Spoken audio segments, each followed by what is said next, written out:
Okay, so now we have created our project. We've verified that Java is working and everything. And so now we are going to do two things. One is we are going to initialize a local Git repository. And then we are going to connect it to our Gitlab. It may be a little confusing, but Git and Gitlab are actually two different things, even though they share the name Git.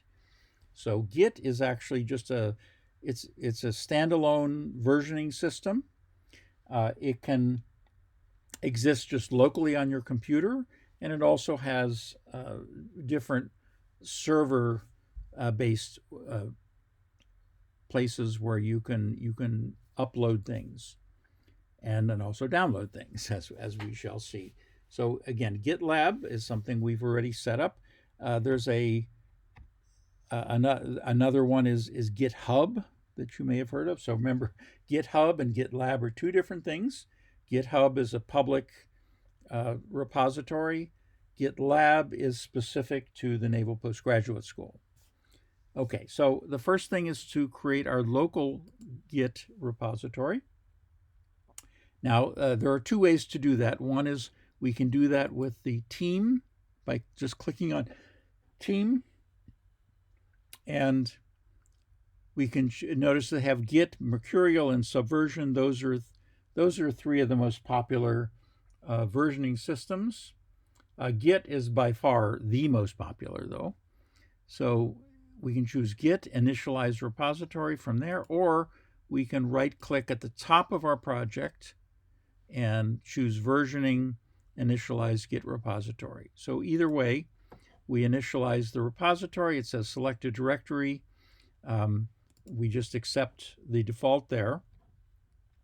And once it gets set up, something interesting happens. Notice that the text of the Hello World Java turned from black to green. Now, green in NetBeans conventions means that this is a file which has been created and added to the repository but not committed. Again, we'll go into a little more detail about, if you haven't worked with Git before, about what's the difference between creating a file, adding a file, and committing a file. So NetBeans actually adds the file for you. If we're working on the command line, then we actually have to add as a separate thing. But for now, NetBeans just likes to do a few things for us, and in this case, it's generally not creating any problems. Okay, so now what we have is we have a local Git repository, but what we want to do is we want to synchronize that with our Gitlab repository. And here's how we do that. We go back to the web and come onto the landing page, the home page of our project, and we go to this clone button that I mentioned before. As I said previously, there are two different ways of doing this. One is with something called SSH, or Secure Shell. That involves a public-private key. That's a very nice way to do it, but that requires a few extra things that we're not going to deal with. We can clone it with HTTPS, and that's what we're going to do. So this little icon to the right, we just copy the URL, come back to NetBeans, and now, again, from the top of the project, we right-click and choose Git Remote Pull. So what we're going to do is we're going to pull from our Gitlab repository, and what that will do is that will, with a few extra tweaks, we will be able to synchronize with that. Okay, so that brings up this. Now we want the repository URL, and now what we do is we paste in the URL that we just copied. Now the user, this will be your NPS login. Okay, mine is AH Bus, yours probably has your first and last and a bunch of other stuff. I've been grandfathered in back in the day when I first got mine set up. It was just our couple letters in our last name. That's kind of what it was. Now the password.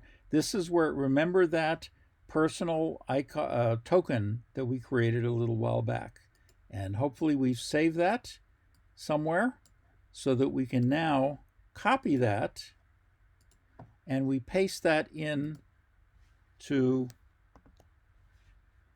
the password. And you want to click Save Password because otherwise you'll just have to be doing this every time. Okay, so again, the URL is what we copied from our from the GitLab page. Our user is your NPS login, and then the password is that access token that you created. And if you created a project, one just for this project, it should work. It'll work for this project, but may not work for any other projects that you have. So the personal one should work for all of your projects that you have. And so we say next. Okay, main, we're connecting to origin, and then it grinds and whirs, and then since we're not getting an error, then we seem to be good. Now let's just sort of, so here's what's happened. If we go to files, look at what's happened. Remember that README file that was created here? Now that README file has just shown up in our NetBeans.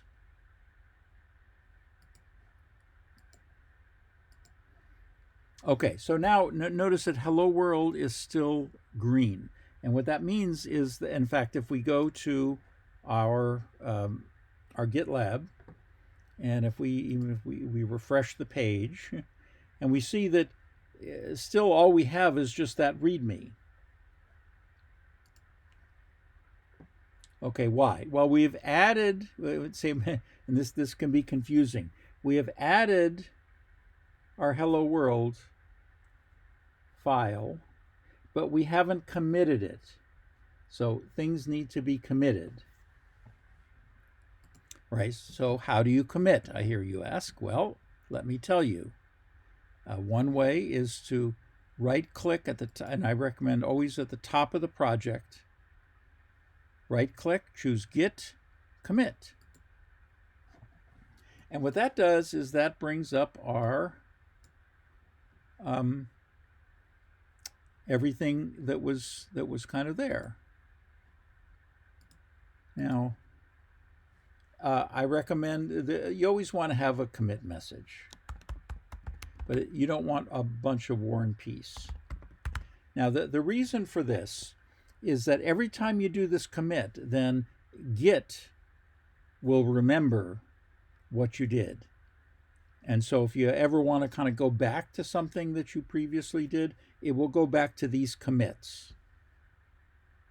Okay, now you might be wondering, okay, so here's our Hello World, but what is this other stuff? Well, these are files that NetBeans uses to keep track of the project.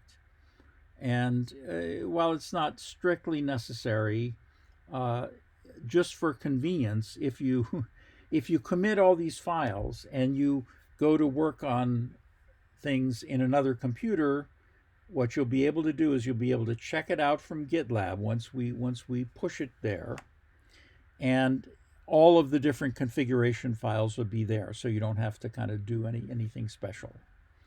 Okay, so we have our commit message, we have files we're going to commit, and then we commit. And then, do I want to set it as the default author? Actually, I don't, but I'm going to say yes and just change it for a second. Okay, so now look at what happened. Hello World is now in black, and what that means, it's been committed. But all right, so let's go to our GitLab over here, and if I refresh, okay, well, where are they?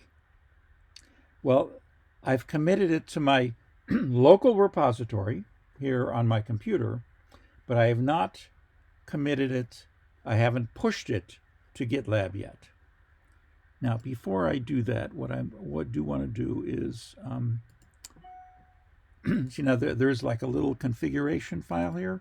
Remember, it asked me about the email. That wasn't the email that I want. The email I want is my NPS email. So I'm just going to fix that right here. And so that, and then you'll notice that, see the URL, it saved the URL. It has not saved your password in any plain text. As far as I know, it's where is it saved? It should be saved somewhere. Hopefully safe. Okay. So now that we've made local changes, so here's how we can push it.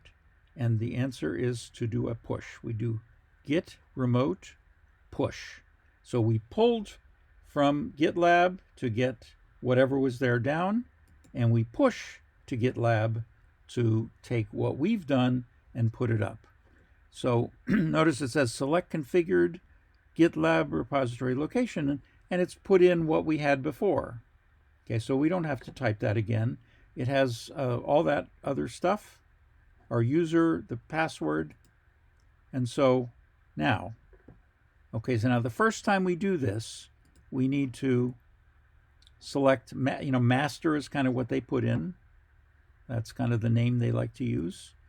And then there's another one, and again, we'll explain all this at some point. But for right now, we just want to finish it. And do we want to set up the branch master to track the remote branch? We absolutely do. Okay, so now, if I go back to GitLab on the web, and I do a refresh, what has happened, what should have happened, if we look at the branches, we see that we have this master branch, and it has all the stuff that we did. So here's our hello world, which we did, and there are the different files. Okay, so what we've done is we have created, we have committed locally and then pushed remotely. Now the next step that I want you to do is to is to add me as a developer to your project, and I'll show how to do that in the next video.